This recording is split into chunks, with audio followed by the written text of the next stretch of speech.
23 января, когда их на санавиации прилетели, им должны были в срочном порядке 24 числа делать химиотерапию. Ну, для начала они взяли анализы. Анализы у них были очень слабые, гемоглобин у них был очень слабый. Поэтому не взялись делать химиотерапию. Дали 2 недели им на то, чтобы поднять гемоглобин.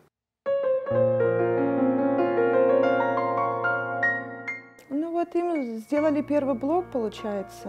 Вот один блок, и им сделали 5 дней. Прокапали, вроде алаичо шкур, все хорошо. Вот. Ребеночек выдержал, принял всю эту химию. Сейчас сказали, 2 недели дали отдыха, чтобы ребеночку поднять опять гемоглобин, уровни показателей крови, чтобы были повышены, чтобы ребенок выдержал следующее. Следующий блок будет химиотерапия через 2-3 недели.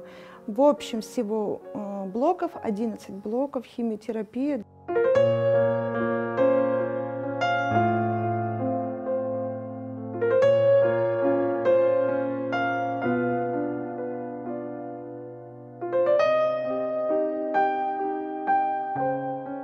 Сам ребенок говорит, что я очень хочу выздороветь. Он очень все понимает, он прям говорит, я хочу жить, говорит, помогите мне, говорит, собрать денежки, говорит, на лечение, я просто хочу жить. Вот ребенок 8 лет, он понимает это.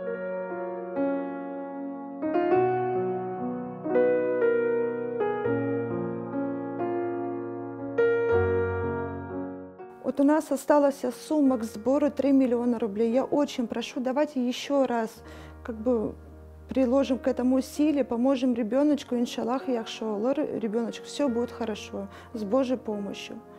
Я обращаюсь ко всем неравнодушным людям.